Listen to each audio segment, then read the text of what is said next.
आप सभी बहुत बहुत स्वागत है आप सभी का।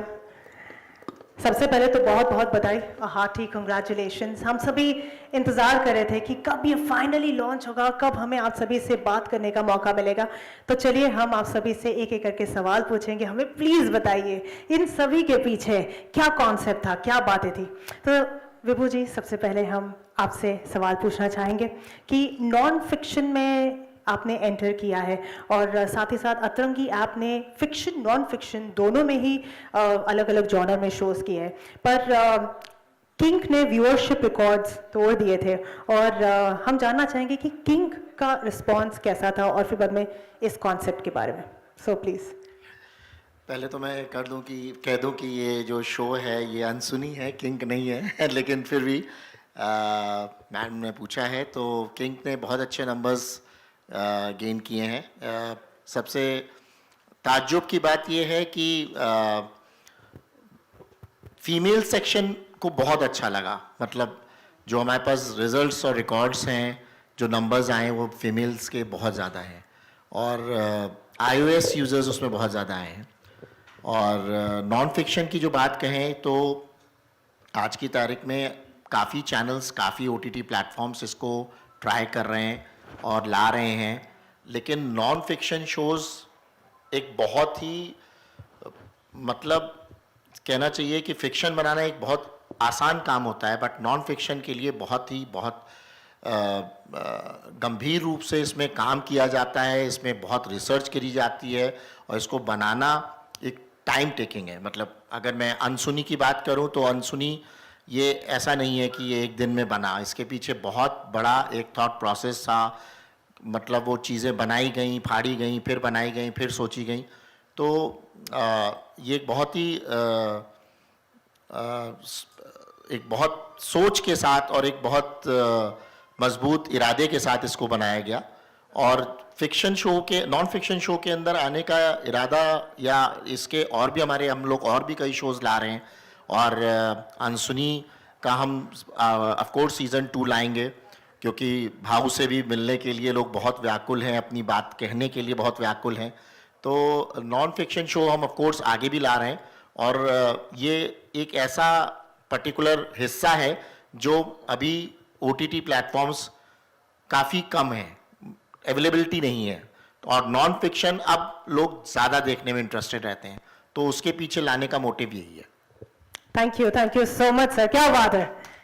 वैसे किंग के शानदार सफलता के बाद में अतरंगी ऐप पर ये दूसरा अलग जॉनर है, तो ये सवाल मैं निवेदिता जी आपसे भी पूछना चाहूँगी और विभू जी आपसे भी जानना चाहूँगी कि है ना, ये एक अनोखा कॉन्सेप्ट है अनसुनी, तो आप हमें इसके बारे में कुछ बताएं कि किस तरह से और कब ये शुरू हुआ ये कॉन्सेप्ट।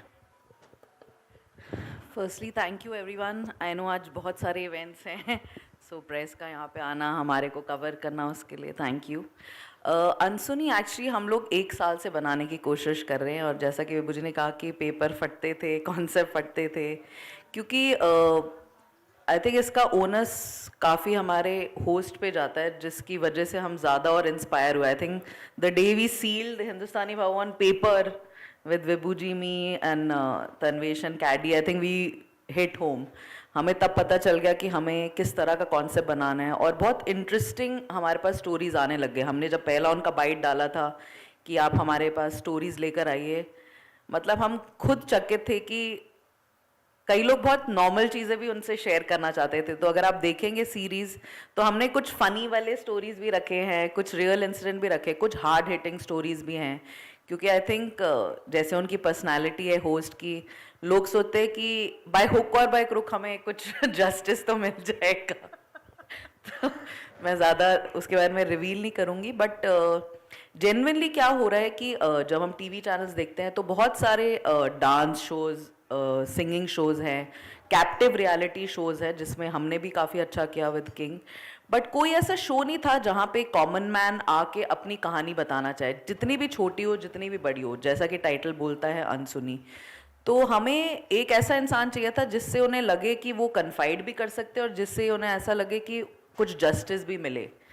तो कॉन्सेप्ट आया, जब हमने उनका बाइट डाला, स्टोरीज आने लगी, आई थिंक ऑटोमेटिकली बन गया। अब ऐसा है कि हमारे पास स्टोरी सीजन से ज़्यादा है, हमारे पास 4 सीजन के स्टोरीज और एंट्रीज आ चुके हैं, एंड गॉड इज़ काइंड। काफ़ी हमें उम्मीद है कि ये शो, मतलब हमें तो फर्स्ट लॉन्च पे ही पता चल गया था कि हिट है, बाकी तो नंबर्स बताएंगे। आई थिंक ओवर टू विभू जी, आप बताइए क्या आपको लग रहा है अनसुनी से? मुझे तो बहुत अच्छी उम्मीद लग रही है, क्योंकि इतने फैन फॉलोइंग है इनकी। मतलब लोग सिर्फ कुछ लोग तो एक रिक्वेस्ट डाली है कि मुझे सर से मिलना है और सर से ही, मुझे भाऊ से ही बताना है कि मेरी समस्या क्या है। और जैसा भी निविता जी ने बताया कि काफ़ी हमारे पास, मतलब ऑफ कोर्स 3-4 सीजन्स के हमारे पास इतनी स्टोरीज़ आ गई हैं कि हम लोग सेलेक्ट करने में हम लोग को मुश्किल हो रहा है कि क्या कैसे वो करें। लोगों की अपनी कहानियाँ, अपनी तकलीफ़ें जो हैं, मतलब ऐसी तकलीफ़ें हैं जो क्या बताएं। तो क्योंकि एक हमने इसका एक जैसा कि सोशल मीडिया में भी डाला था, मोबाइल नंबर एक था, मतलब कॉल सेंटर का नंबर था वो, और मेल आईडी डाला था, तो उसमें भी लोगों ने काफ़ी ज़्यादा मेल्स किए हैं और कॉल करके अपनी समस्याओं को बताया। तो अभी नंबर्स का तो ये शो जो है वो हफ्ते में 2 एपिसोड्स आएंगे इसके, और ये काफ़ी लंबा चलने वाला है। तो ये इससे जो है काफ़ी उम्मीद हमको लग रही है, क्योंकि ये ऐसा शो अभी तक नहीं बना। Thank you. वैसे हम लोग सभी उत्सुक हैं इसको देखने के लिए। अच्छी बात यह है कि आज से ये स्ट्रीम हो रहा है अतरंगी ऐप पर। हम अगला प्रश्न पूछना चाहेंगे अविनाश जी आपसे। हम आपसे ये जानना चाहते हैं कि आप अतरंगी ऐप इस प्लेटफॉर्म में फिक्शन और नॉन फिक्शन दोनों तरह के जॉनर्स को लेकर आए हैं, तो अब क्या स्ट्रैटेजी है ऑडियंस को अपनी ओर आकर्षित करने की और ज़्यादा? जब से अतरंगी ऐप लॉन्च हुआ है तब से हमारी जो टीम रही है, विभू जी के गाइडेंस के अंदर में निवेदिता हैं, साथ में हमारी पूरी टीम है, हमने समझा कि वक्त के साथ साथ जो जनरेशन है उनके टेस्ट और प्रेफरेंसेस भी बदलते जा रहे हैं। आज के दिन में जैसा भाव ने बताया, हर इंसान की लाइफ के अंदर में कई सारे ऐसे मसले होते हैं, वो जो खुद के साथ तो फील कर रहा है, बट क्या वो दुनिया के साथ शेयर कर पा रहा है? और एक कर पा रहा है तो वो सोशल मीडिया के थ्रू, जहाँ ना तो कोई सच है, ना कोई सच्चा दोस्त है जो उस दर्द को समझ सकता हो और समझ के उसके सॉल्यूशन तक पहुंच भी जाता हो। तो इस टीम ने ये सोचा कि क्यों ना हम इस तरह का एक शो शुरू करें, जहां हम उन लोगों तक पहुंचें जिन लोगों की आवाज़, जैसा भाव ने बताया, किसी वजह से दबी हुई है और वो निकल नहीं पा रही। तो नॉन फिक्शन के अंदर में ये एक मौका मिलता है, उन तरह की आवाज़ों को एक प्लेटफॉर्म दिया जाता है जहां एक सच्चा मित्र, एक सच्चा दोस्त, एक सच्चा भाई, जैसा कि भाव ने पूरे ही सीरीज के अंदर में अपने आप को एक उनका हमदर्द, हमारा अपना एक भाई समझ के उन्होंने उसको एक ताकत दी कि भाई तुम्हारी आवाज़ हम पूरी दुनिया तक पहुंचाएं और उस शख्स तक भी पहुंचे जो तुम्हारे इस सवालों का जवाब भी दे सकेगा और सोल्यूशन भी दे सकेगा। जैसा कि शुरुआत में उन्होंने कहा कि कुदरत ने इंसान को बनाया और इंसान ने नियम को बनाया, पर जरूरी नहीं कि हर एक नियम में हर एक इंसान फिट बैठे। हम सब के अपने अपने नियम्स होते हैं, बट इस दुनिया के अंदर में इन सब चीज़ों के बावजूद अगर आपकी दिल को कोई टच कर सकता है तो उससे बड़ा कोई दोस्त नहीं हो सकता। तो हमारी ये कोशिश नॉन फिक्शन में यही रही कि हम वो प्लेटफॉर्म बना सकें जहां पे आपके दिल को टच करने वाला एक शो हो और ऐसा एक दोस्त हो जो आपको सोल्यूशन तक पहुंचा सके। तो मैं सारा क्रेडिट देता हूं हमारी टीम को, और आगे भी आने वाले टाइम के अंदर में फिक्शन के साथ साथ नॉन फिक्शन के अंदर में ज़्यादा जोर रहेगा हमारा, क्योंकि नॉन फिक्शन एक ऐसी कैटेगरी हो जाती है जहां पर आप रियल लाइफ की रियल स्टोरीज को आप समझते हैं और आप अपने आप को रिलेट कर पाते हैं, जो आज के दिन में बहुत ज़्यादा ज़रूरत है हमें, क्योंकि हम सभी कहीं ना कहीं वो एक इस दुनिया में खो जाते हैं जहां हम सिर्फ और सिर्फ लाइक्स और जो स्टिकर्स मिलता है ना हमारे को, थम्स वाला, इमोजीज वगैरह, तो हम उसी से अपने आप को खुश होता देखते हैं। बट रियल के अंदर जब हम वापस जाते हैं, रात को जब सोते हैं बेड पर, तो हो सकता है कि हमारे आंसू बह रहे होते हैं और उसको पूछने वाला कोई ना होता हो। तो ये हमारी स्ट्रेटेजी है कि हम इन तरह के प्लेटफॉर्म्स के मार्फत ऐसे शोज को हमेशा लॉन्च करते रहे। आगे आने वाले टाइम के अंदर में जैसा विभू जी ने बताया, बहुत सारे शोज हैं हमारे नॉन फिक्शंस लाइंड अप किए हुए हैं, और निवेदिता की टीम और हमारी पूरी जो इसके पीछे टीम है हमारी, वो बखूबी बहुत अच्छे स्क्रिप्ट पे काम भी कर रही हैं। और इस शो के साथ तो हमारा हिम्मत और हमारा कॉन्फिडेंस 4 गुना बढ़ गया, जब से भाव के साथ साथ ये जो हमारे को एक कॉन्फिडेंस जगाया हमारे बीच में। तो हमारे स्टडी जैसे आपने पूछा कि बिल्कुल एक फिक्शन नॉन फिक्शन दोनों को बैलेंस करके लेके चलने की रहेगी। बहुत बहुत खूब कहा आपने। ऐसा लगता है कि जैसे अपने आप से मिलने का एक मौका मिल जाएगा हम सभी को ये शो देखने के बाद। मैं सवाल पूछना चाहूँगी विभू जी और निवेदिता जी आपसे कि इस शो से आपकी क्या उम्मीदें हैं, आप अगर हमें बता सके क्या उम्मीदें लेकर आए हैं आप, क्या सोचते हैं आप? जैसा कि मैंने आपको बताया कि हमारा जो फर्स्ट टीज़र गया उससे ही जो रिस्पांस मिला, तो एक हमें सेंस मिल गया था कि क्या भाव का स्टेचर है इन अ कॉमन पब्लिक। तो जो हमारा हमने दाव लगाया था, बेसिकली टेलीविज़न कंटेंट सब एक बेटिंग गेम जैसा ही है। आप बेट करते हैं और आप गेस और होप करते हैं कि अच्छा करे। तो जो विभू जी और मैंने जो बेट लगाया था वो बेट हमारा खरा उतरा। क्या है मालूम है, ये लोग है जना, लोग बहुत ऐसे लोग होते हैं कि जो वो आपको जज करते हैं। या बहुत सारे ऐसे अपने हिंदुस्तान में भी अभी ऐसे बहुत ऐसे आएंगे, जज करेंगे, उंगलियां उठाएंगे। आप ये नहीं देखेंगे कि ये चैनल कुछ अच्छा मैसेज दे रहा है, लोगों तक पहुंचा रहा है, ये नहीं सोचेंगे। कुछ ना कुछ उंगली करने का मालूम रहता है इनको, कुछ काम धंधा नहीं रहता है। ये घर पे बैठ के पेपर पढ़ता है, हाथ में एक बर्गर लेता है, पेप्सी लेता है, और फिर वो दूसरों को जज करता है। क्योंकि इनका भरा पड़ा है ना, हाँ ऐसा है। तो ये जज करने वाले बहुत मिलेंगे अभी, अपने अपने वो डॉक्टर बनेंगे अभी। ऐसा नहीं चाहिए था, ऐसे चाहिए था, ये गलत किया, ये ऐसा किया, ऐसे बहुत नमूने मिलेंगे। और मैं चाहता हूं कि मेरे को ऐसे नमूने मिले। मैं एक आखिरी सवाल पूछना चाहूंगी क्योंकि हमारी मीडिया भी वेट कर रही है आप सभी से सवाल पूछने के लिए। एक आखिरी सवाल पूछना चाहूंगी निवेदिता जी आपसे। एक और सवाल है, इस शो में गेस्ट के चयन का प्रोसेस बहुत ही इंटरेस्टिंग रहा है, क्योंकि हमने देखा है कि आपने एक टोल फ्री नंबर वहाँ पर प्लेस किया था जहाँ पर काफ़ी सारे लोगों ने कॉल की, अपनी अपनी कहानियाँ बताई। तो क्या, जैसे आपने कहा कि काफ़ी सारे सीजन्स के लिए कहानियाँ ऑलरेडी तैयार है, तो कैसा था वो पूरा प्रोसेस? एक्चुअली हमारी पूरी क्रिएटिव टीम है। हरुण जी जो प्रोड्यूसर हैं वो काफ़ी हमारे सहयोगी रहे हैं इसमें, कादम्बरी, तन्वेश। तो स्टोरीज तो देखिए एक टाइप के 100 आते हैं, तो we always take our pick कि किसकी स्टोरी में ज़्यादा दुख है या लेयर्स हैं जो हम लोग नहीं अनवेल कर पा रहे। और जैसे कि हर चैट शो में होता है कि हम एक सजेस्टिव अपनी तरफ से आंसर देते हैं, क्योंकि हम एक जब स्टोरी लेते हैं हम उस पर पूरा रिसर्च करते हैं। एक आदमी सिर्फ एक पार्ट कहानी का बताता है, वो कभी दूसरा पार्ट नहीं बताता। तो हमारा ये रहता है इंटेंशन कि हम दूसरा पार्ट लाएं और तीसरा और चौथा पार्ट भी लाएं। तो वो चीज़ हम लोग भाव के सामने हमारी पूरी टीम जाके प्रेजेंट करती थी, फिर वो अपना एक एनालिसिस देके वो अपनी तरह से करते थे। तो जैसा कि उन्होंने कहा कि शुरू में हम इन-ईयर करते थे, उसके बाद तो हम भी सिर्फ मॉनिटर पे देखते थे कि क्या हो रहा है, कैसे होगा तमाशा और किसकी बैंड बजेगी, बिकॉज हमें पता था कि वो कभी किसी को ऐसी स्कॉट फ्री नहीं जाने देंगे भाव, उनको ये बहुत ज़्यादा रहता था। फिर हमें भी रियलाइज हुआ कि जब आप उस चेयर पे बैठते हो उस रिस्पॉन्सिबिलिटी के साथ, तो हमसे ज़्यादा उन पे वो रिस्पॉन्सिबिलिटी आ जाती कि वो सही करें।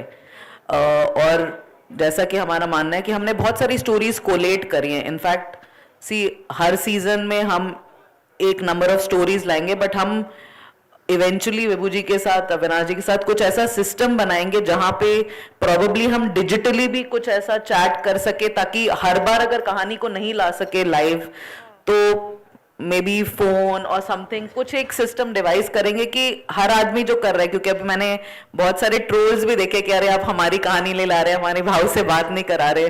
मैंने कहा ये हमने सीजन शूट कर लिया था, अभी जो आपकी कहानी आएंगी वो नेक्स्ट के लिए जाएंगे। तो हम लोग सब कुछ मॉनिटर कर रहे हैं, हमारी टीम जो है वो सब स्टोरीज ले रही है।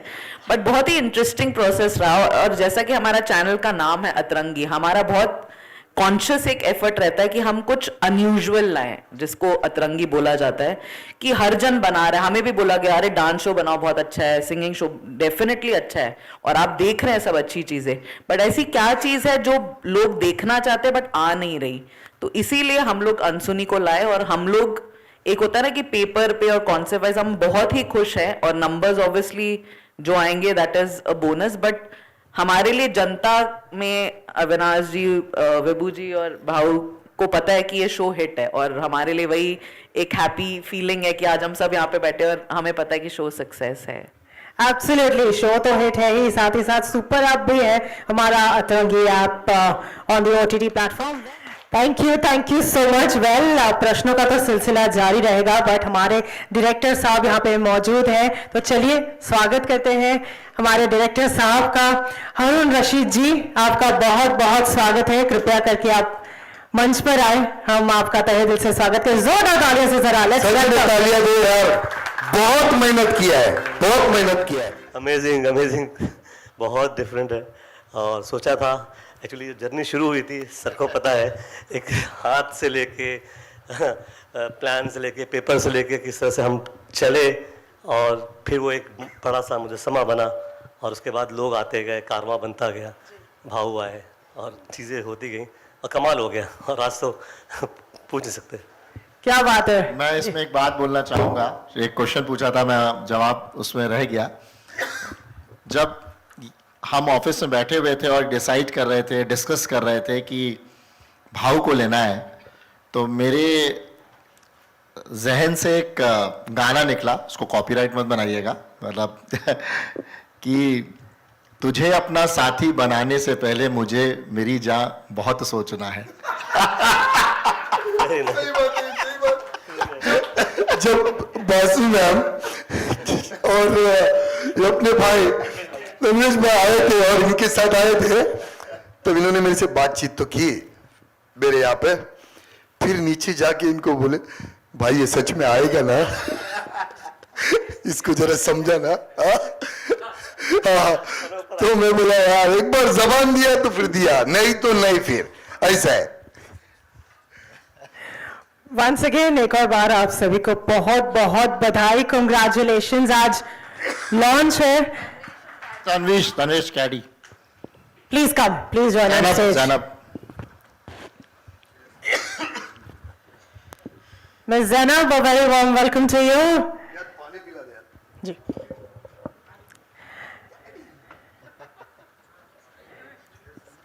I will just remove the chairs before the photo op. Once again, बहुत बहुत बधाई निवेदिता जी आपको, अविनाश जी, विभू जी, हिंदुस्तानी भाव, आप सभी को बहुत बहुत बधाई। हमारे डायरेक्टर साहब रशीद जी और पूरी की पूरी टीम को बहुत बहुत बधाई।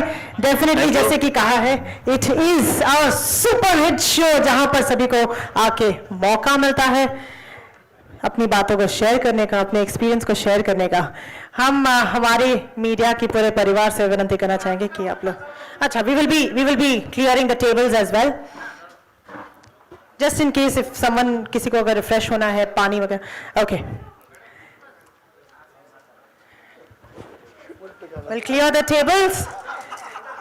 दिस मोमेंट इज, ये पूरा मोमेंट आप सभी के लिए। आप लोग सभी आगे आ जाइए, थोड़ा सा आगे आ जाइए, आगे आ जाइए आप लोग सभी फॉर परफेक्ट पिक्चर्स। जाके वन ऑन वन इंटरेक्शन के लिए हम जाए। हम लोग एक और बार एवी प्ले करना चाहेंगे, हम एवी प्ले करेंगे। ओके, वन, विभू सर आप आइए प्लीज, प्लीज। सर सबसे सुपर प्रोमो सर, क्या कहना चाहेंगे, जब ये थॉट प्रोसेस जब आया आपके माइंड में, किस तरह का फीलिंग था, और जब हिंदुस्तानी भाव के पास गए थे तो उस वक्त क्या था कंफ्यूजन? कोई कन्फ्यूजन नहीं था, हम बड़े श्योर थे कि जिस तरह प्लेटफॉर्म है हमारा अनसुनी, शो का नाम है अनसुनी, इसके लिए एक ऐसा शख्स चाहिए जो दिल वाला हो, जो दिल से बोलता हो और दिल से ही सुनता हो, तो उसके लिए बिल्कुल भाव फिट बैठते हैं। और जिस तरह का रिएक्शंस हमने देखा है आज के दिन भर के अंदर में, हमारे सोशल मीडिया के अंदर में, ऐप के अंदर में, उसको देखते हुए हमें ये कॉन्फिडेंस भी है कि हम शायद सीज़न 2 भी बनाएं इसी शो का।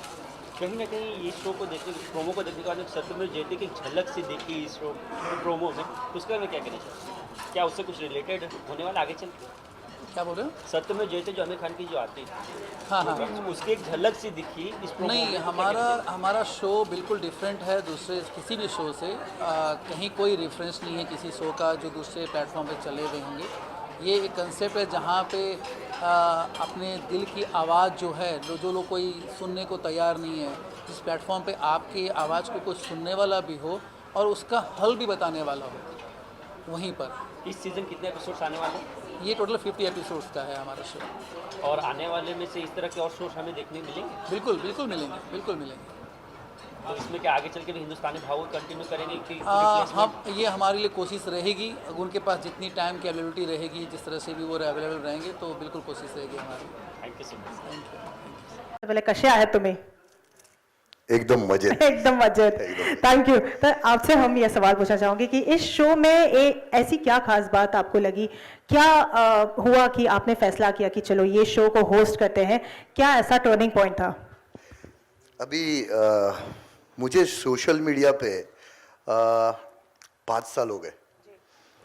5 साल में मैंने हर किसी को पता है कि जो भी मेरे देश के खिलाफ बोलता है या देश के लोगों के खिलाफ बोलता है, मेरे आर्मी, मेरे लोग जिसके भी खिलाफ बोलता है तो मैं छाती ठोक के उनकी बजाता है. कोई भी होने दो, मैं किसी के बाप से नहीं डरता है, ऐसा है. और जितने भी लोग हैं मेरे पास वैसे भी आते हैं, उनकी तकलीफ़ें रहते हैं, किसी की पुलिस स्टेशन की तकलीफ़ है, किसी के वो भाई लोगों की तकलीफ़ है, गरीबों को तकलीफ़ देना, ऐसे बहुत रहते हैं ऐसे. और ऊपर वाले के शुक्र से आज के तारीख में यही मेरी दुनिया, यही मेरी दौलत है जो मैंने कमाया पूरे इंडिया में. और पूरे इंडिया में कहीं भी कोई भी स्टेट में 1 से 2 घंटे के अंदर में 25,000 लोगों को खड़ा कर सकता हूँ, इतनी ताकत है मेरे में. तो यही मैंने कमाया. आज मैं पहली बार अभी जम्मू गया था, फर्स्ट टाइम गया मैं. मुझे नहीं पता था कि वहाँ पे मेरे फैंस रहेंगे या क्या है, मगर पूरा स्टेडियम मैच छोड़ के सिर्फ मेरे को आवाज़ दे रहा था. तो वो खुशी है, यही कमाया मैंने ना, यही कमाया. और मुझे अच्छा लगता है क्योंकि बचपन से वो जो जिसने वो दिन देखे हैं ना, वो दूसरों का ऐसा दुख देख नहीं सकता है. तो इसके वजह से जिसकी भी ऐसा होता है, तकलीफ होता है, तो मैं चाहता हूँ कि उसमें मेरा कुछ योगदान रहे तो अच्छा लगता है मेरे को. तो ये मेरे पास बासु मैम और ये कैडी, अरुण भाई, ये सब आए थे लेके कि भाऊ हम ये करना चाहते हैं. लोगों की आवाज़ क्या है ना, ये अनसुनी ये चीज़ है कि आज हर वो घर में, हर परिवार में, हर समाज में ये चीज़ें हो रही है. कुछ चीज़ें ऐसी होती है कि लोगों तक वो पहुंच जाती है, कुछ चीज़ें ऐसी होती है कि लोग अपनी इज्जत के लिए ना डरते और नहीं बोलते. तो वो लोग ये शो में आते और अपनी कहानी मुझे बताते और वो कहानी मैं दुनिया तक पहुंचाता हूं. क्योंकि हर घर में वो तकलीफ है. और मैं ज़्यादा करके देखा इसमें कि जितने भी मेरी माता बहन है ना, वो डरती है या कुछ ऐसे लोग हैं इसमें जो समाज को डरते हैं कि हम अगर हमारे बेटी के साथ क्या हुआ, अगर हम पुलिस स्टेशन गए, कोर्ट गए, तो फिर ये समाज क्या बोलेगा. तो ये समाज कुछ नहीं होता है. ये समाज सिर्फ आपका तमाशा देखता है, बस आपके खुशी में आता है, बस आपके दुख में कोई नहीं आता है. तो समाज से डरने का नहीं. जितना भी मेरा माँ बहन है ना, सबको बोलता है बिंदास लड़ने का. तुम्हारा भाऊ साथ में है ना. क्या बात है, क्या बात है. भाऊ आपसे एक और सवाल पूछना चाहूंगी. आपने एक्सपीरियंसेस बटोरे हैं, आपने सभी लोगों से बातें की है. अनसुनी एक ऐसा चैट शो है, एक ऐसा टॉक शो है जहां पर आप आम लोगों की बातें सुन रहे हैं, उनके एक्सपीरियंसेस सुन के उन्हें आप हौसला दे रहे हैं, उन्हें आप कुछ मसले दे रहे हैं. तो कैसा रहा आपका एक्सपीरियंस? बहुत बार तो ऐसा भी हुआ ना कि उनकी कहानी सुन के ना मेरे आंखों में आंसू आ गए थे. ऐसे भी है गांव में कुछ जिनके साथ बहुत कुछ ऐसा हुआ, बहुत कुछ ऐसी चीजें हुए जो जो एजुकेटेड लोग होते हैं ना, वो समझ नहीं पाते वो गरीब का दुख, और वो समझा नहीं पाता है, क्योंकि ये 4 किताब ज्यादा पढ़ते हैं ना, ये 4 किताब ज्यादा पढ़ते हैं। जिस दिन आपने वो इंसान का दुख समझना चालू किया ना, उसका दर्द समझना चालू किया ना, उस दिन आपको पता चलेगा कि वो 4 किताब से बढ़कर ना इसका दुख होता है। पढ़ाई तो होती रहती है, बहुत कुछ सीखने को मिलता है, मगर जो ठोकर खा के सीखने को मिलता है ना, वो पढ़ाई कर नहीं मिलता है। बिल्कुल सही बात है हाँ, ये। मैंने मेरे बचपन से ना, मैं 8 स्टैंडर्ड तक पढ़ा, तकलीफें देखा क्या होता है, तकलीफ, बुक कैसे खरीदे जाते हैं, कैसा आगे चलना पड़ता है, क्या होता है क्या नहीं। ये जितने भी मेरे मीडिया वाले हैं ना, इनको पूछो, इनसे मेरा बहुत प्यार चलते रहता है, बातचीत। इनको भी बोलता हूँ, कभी आप लोग ना वो गरीब के भी घर पे जाके देखो, क्योंकि आप ये दुनिया की आंखें है, वो गरीब के घर पे जाके पूछो कि तेरे घर में आज अनाज है या नहीं। वो किसी फिल्म स्टार को छींक आने के बाद आप जाके पूछते हैं ना, मैडम को सर्दी हो गया, मैडम फटक कर से ना जा सकता है बड़ा बड़ा डॉक्टर के पास, वो गरीब नहीं जा सकता है, उनके घर में चूल्हा भी नहीं जलता है। तो क्यों नहीं जल रहा है? जिनको हम नेताओं को जिता के देते हैं ना, वो नेता बस वो टाइम आता है 5 साल तक मुंह नहीं दिखाता है। वो नेता को पूछना, साले को, ऐसा है। तो थोड़ा कड़वा बोलता है मगर सच बोलता है। वो हर इंसान का ना वो आवाज है जो मैं बोलता है। फर्क इतना है कि मैं बिंदास बोलता है, आप बोलने से डरता है। नहीं डरने का, किसी से बाप से नहीं डरने का। आज का दिन है ना अपना, ये बोनस लाइफ है, कल का भरोसा नहीं है क्या नहीं। तो जियो तो शेर के जैसा जियो ना, कुत्ता बिल्ली का जैसा जिंदगी नहीं जीने का, बिंदास बोलने का। जिसको बुरा लगता है घंटा, मुझे भी फर्क नहीं पड़ता है, मगर जो सच है वो सच कड़वा होता है मगर सच होता है। हाँ, इस शो के द्वारा काफी सारे लोग ऐसे हाँ। आएंगे सामने, और इसका सभी के लिए ये एक्सपीरियंस शेयरिंग जो एक प्लेटफॉर्म है, और भाऊ आप हैं यहाँ पे, तो फिर I think it's a perfect match, it's a perfect, जो बोलते हैं ना, perfect dish been prepared, perfect dish been. बहुत बार तो ऐसे हुआ कि जो लोग आते थे ना, मैं उनसे कुछ पूछता था, वो स्टार्टिंग में ना वो चीज जो गुजरी है मेरे सामने, इतने सालों से मैं कर रहा हूं, मेरे को पता है कि क्या क्या होता है। तो पहले इन लोग ना मेरे को इधर कान में चालू रहता था, भाऊ नहीं करना कुछ, भाऊ गाली नहीं देना, भाऊ इसको मारना नहीं है भाऊ। क्योंकि वो सिचुएशन ऐसी होती है ना, सिचुएशन ऐसी होती है कि साला रोंगटा खड़ा होता है। वो सामने वाला बताता है तो कि मेरे पति ने ऐसा किया, मेरे बच्चे ने ऐसा किया। तो वो सिचुएशन, ये लोग तो क्या नीचे बैठ के, मगर उधर जब मैं उनके साथ फिर आके नहीं मिला पाता है ना, वो मुझे अपना एक दुख सुना रहा है, अपना दर्द सुना रहा है। अगर मैं वो देख के भी अनजान बनूं ना, तो फिर वो बहुत लोग हैं आपके सामने, आपको बहुत बोलेंगे, अरे वेरी बहुत बुरा हो गया यार, बहुत बुरा किया, बहुत बुरा हो गया। और फिर वही ना बाहर जाके वो दुख का मजाक उड़ाएंगे। तो कोई अपने को अपना तकलीफ सुनाता है ना, तो वो अपना समझ के सुनाता है। तो दिल से सुनना चाहिए, दिमाग से नहीं, ऐसे। हमें बहुत खुशी है कि आप इस शो को होस्ट कर रहे हैं, और हमें बहुत बहुत आनंद है कि अतरंगी ऐप पर ये पूरा जो कॉन्सेप्ट है वो लेकर आए हैं। मैं एक और सवाल पूछना चाहूँगी भाऊ आपसे कि ऐसी कोई घटना हुई या ऐसी कोई कहानी थी जिससे सुनकर आप हैरान हो गए, या फिर कोई कोई घटना अगर सुनाना चाहे तो? 2 कहानी थी इसमें। एक कहानी थी जो पहाड़ी जो गांव होते हैं ना, वहां के रहने वाली एक लेडी थी, जिसका वो पहाड़ों में जब काम करते ना, साइकिल से जाना, लकड़ी तोड़ के लाना, खेतों में काम करना, भागना, ये सब, जिसमें वो वजनिटी जो होती है वो चली जाती है उसके काम करने से। तो जब उसकी शादी हो गई तो फिर उसके पति ने वो रात को गलत समझा उसको, और वो दिन से लेके उसका बेटा कुछ 18-19 साल का है, तब तक वो बेटे को भी यही सिखाया कि तेरी माँ गलत है, उसका इधर उधर है। वो उसको समाज नहीं समझ पा रहा था, वो बस उसके ऊपर उंगली बता रहे थे कि ये गलत है। तो वो चीज ना बहुत ये लगी। जैसे कि आज देखो, आज की जो जनरेशन है जो टेनिस और ये सब खेलती है, जिसमें लेडीज होती है जिसमें ये होता है जो उसको, मगर वो लेडी जो गांव की है उसको कौन समझेगा, तो उसके ऊपर वो उंगली दिखाना चालू हो गया था। तब मैंने वो दोनों को, बाप को और उसके बेटे को मेरे तरीके से बहुत अच्छा समझाया।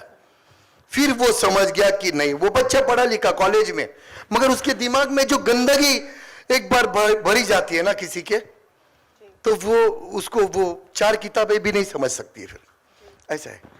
तो फिर मैंने उसको तरीके से समझाया, समझ में आया। और दूसरा एक था कि एक रिक्शा वाला आया था जिसकी पत्नी बेटा होने के बाद कुछ 2 या 3 साल की बाद ऑफ हो गई। वो रिक्शा चला के अपने बच्चे को छोटे से बड़ा किया, घर नहीं था, वो घर में वो रिक्शा में सोता था। ये सब करके बहन की वापस सबका सेवा किया उसने, माँ बाप का, ये सबका वो रिक्शा से किया। मगर जब उसका बेटा बड़ा हो गया, बड़े कंपनी में गया, तो फिर वो बोला कि मुझे शर्म आती है, मेरे ऑफिस के लोग मुझ पे उंगली बताते कि तेरा बाप रिक्शा चलाता है। तो वो रो रहा था, उसकी जिंदगी है वो। आज मैं आपको एक बात बताता हूं, मेरा एक दोस्त था, आज तब उसकी माँ है, आज भी सब्जी बेचती है, बहुत पैसा है जिसके हाथ, बहुत यानी बहुत पैसा। मगर वो तब से, जब वो छोटा था तब से वो सब्जी बेचती है, इतना सब बस वो लेके जाती है, सब्जी बेचती है, वही जगह पे उसका जगह है, वहां पे सब्जी बेचती है। तो वो एक बार मेरे साथ बैठा था, बोलता है भाऊ पैसा फटे यार, मेरी माँ नहीं सुनती यार, लोग मेरे पे उंगली बताते, तू बता क्या करूं। मैं बोला देख, वो उसको पता है कि मेरा बेटा बहुत बड़ा हो गया, बहुत पैसा है, मगर ना उसको सुकून वहां मिलता है। वो जब वो सब्जी जाके बेचने को बैठती है ना, तो वो जो पहले से लोग आके उसको बोलते ना, क्या रे आई, कैसी है तू, क्या रे बुड्ढी, आप लोग में ऐसा करते बात, कैसी है तू, फिर कोई उसके जगह पे रहेगा, ये उधर सरक, ये मेरा जगह है। तो उसको वो पहले से वो आदत गिरी है, उसको उसमें खुशी मिलती है। वो भले 50 की सब्जी बेचती है, मगर उसको ये लगता है वहां पे खुशी मिलती है उसको। जो बचपन से जो अभी तक उसको जो लोग मिलते आ रहे हैं ना, वो लोग उसको रोज देखते हैं, तो कितना भी बंगला बांध, कुछ काम करने, बस ये इसका सपना मत तोड़, उसको खुशी मिल रही है ना, उसमें खुश रहने दे। वो दिन वो आदमी मेरे को बोला, यार इतने लोगों को बोला, वो बोले यार वो पागलों के लिए छोड़, उसको ध्यान मत दे। मगर मैं उसको समझाया कि उसको जिसमें खुशी मिलती है ना, उसको खुश रहने दे। तो वो खुश हो मेरे को तब से। वैसे मैं रिक्शा वाले का भी इसको बोला कि उसमें खुशी मिलती है उसको, कितना भी बंगला बनाने दे, कितना भी करोड़पति होने दे, मगर माँ बाप को जो चीज में खुशी नहीं मिलता है, तो फिर वो बंगला गाड़ी का कुछ मतलब नहीं। ऐसा है, बातों को समझना बहुत मुश्किल होता है, पर अगर समझाने वाला हो तो क्या बात है। वेल, अभी हम हमारे मीडिया के सभी दिग्गजों से विनती करना चाहेंगे कि आप लोग प्लीज हमारे मेहमानों से सवाल पूछें। हम माइक आपके पास में पास ऑन कर देंगे, प्लीज। हाय भाऊ जी, कैसे हो? नमस्कार, congratulation to you and the entire team. भाऊ, मैं जानना चाहूँगा कि अगर ये जो टाइटल अनसुनी जो है, तो कभी इस पर चर्चा कैसे हुई कि इसको रखना है, या फिर कभी भाऊ की अदालत इस तरह की कोई बात हुई थी? क्योंकि ये अदालत है आपकी और आप उसका फैसला ले रहे हो, तो उस तरह की कोई बातें निकली थी? ये पहला वाला क्वेश्चन। और मेरा दूसरा क्वेश्चन भी है जी। हाँ, देखो,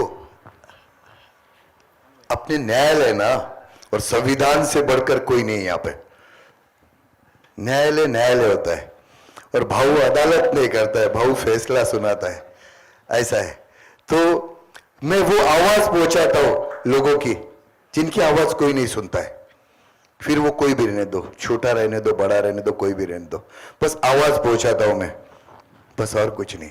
अच्छा, और आने वाले दिनों में ऐसा लगता है कि भाऊ को शायद ऑफर भी आया हो कि बहुत सी पॉलिटिकल पार्टी से कि तो हम आपको पॉलिटिक्स ज्वाइन करते हुए देखेंगे, क्योंकि लोगों का बहुत बार ऐसा भी होता है कि सिस्टम में रह के सिस्टम को सुधारो।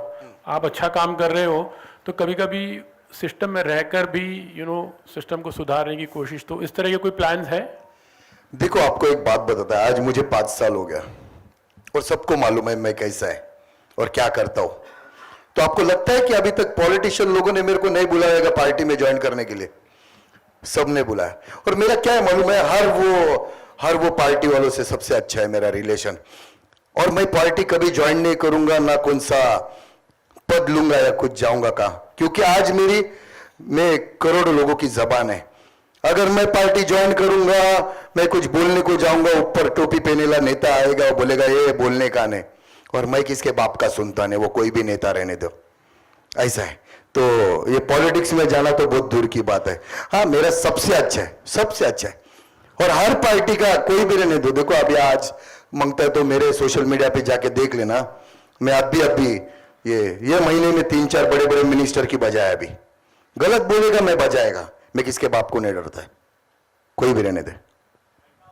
भाव मेरा सवाल आपसे है, जैसे अभी खुद आपने माना कि गलत बोलेगा तो भाव बजाएगा, आपके सामने जब लोग आते थे तो क्या आपने उनके चेहरों पे डर देखा, एक भरोसा देखा, एक विश्वास देखा, क्या एक छवि आपकी और ये भी है कि आप न्याय के लिए हमेशा लड़ते हैं, तो किस तरह का अनुभव रहा? देखो क्या है ना सर, मैंने बचपन के 11 साल की उम्र से ना मैंने दुनियादारी किया है, मैंने वो हर चीज देखी है, हर चीज, वो फिर हर इंसान को देखा है, वो फिर दादागिरी से लेके पॉलिटिशियन से लेके मैंने हर लोगों को देखा है और नजदीक से आजमाया है, सब कुछ आजमाया है। तो आप भी ना किसी को देखता है ना तो इतना तो समझ जाता है कि इसकी औकात किधर तक है, किधर तक जा सकता है, कितना सच बोल रहा है, कितना झूठ बोल रहा है, इतना तो समझ में आता है सर। और आप मुंबई में रहते हैं, मुंबई वाला साला किधर भी दुनिया के कोई भी कोने में जान दो, कभी फंस नहीं सकता है, ऐसा है। भाव इस शो के दौरान आपके रियल लाइफ में जो शिकायतें आई हैं, क्या वो लोग भी जुड़े हैं इस शो में? नहीं, अभी तक तो, अभी हमारा जो एपिसोड हो गया 50 एपिसोड खत्म हो गया, अभी इसके आगे जो होगा वो होगा।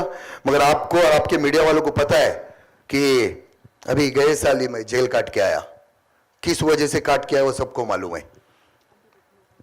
तो ऐसा कोई भी आवाज उठाने का जब आता है मेरे पास तो मैं आवाज उठाता है, फिर उसके लिए केस भी खाने को तैयार रहता है, मैं डरता नहीं। भाव यहाँ पर ये जानना चाहूँगी, अभी जैसा आपने मेंशन किया कि ये हर घर की कहानी है, जब वक्त के साथ साथ हालात भी बदलते हैं, अपने खुद की अगर बात करूँ, जैसे आपके खुद के घर की बात करूँ, जब कुछ हालात बिगड़ जाते तो आप किस तरह पर्सनली मैनेज करते हो ये सब चीज़ें? महादेव की कृपा है कि ऐसा तो इंडिया में तो कोई सा आंख नहीं बना कि मेरे घर की तरफ बुरी नजर से कोई देखे, ऊपर वाले का शुक्र है। और दूसरी बात, मेरे पास ना आप जैसे बहनें बहुत आते हैं जिनको तकलीफ होता है, जिनका सुनवाई किधर किधर नहीं होता है। तो मैंने आपको बोला ना, मेरा हर किसी से रिलेशन अच्छा है, हर जगह, हर कोई भी फील्ड में। सामने वाला कितना भी बड़ा तुर्रम खान रहने दे, उससे एक सीढ़ी ऊपर ही है मैं, तो बस एक बटन दबाने की जरूरत पड़ती है मेरे को, वो मेरे बहन बेटी का काम हो जाता है।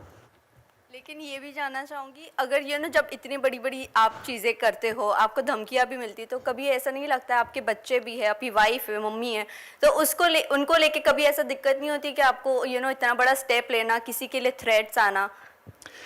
देखो, अगर हर कोई इंसान यही सोचेगा ना कि मेरे को क्या करना है, मैं क्यों बोलूं, तो फिर आज जो चल रहा है ना वो चलते रहेगा ना, चलते रहेगा। मैं भी ये सोचे यार मेरे को क्या करने के, बस मेरे पास गाड़ी बंगला पैसा सब कुछ है, मैं चुप बैठूं, मैं क्यों दुश्मनी लूं, मेरा भी बच्चा है, मेरी भी बीवी है, मेरे पे 10 करोड़ का इनाम है, ऐसा इन्हें रखा है ठोकने का, सबको मालूम है, मीडिया डिक्लेयर है।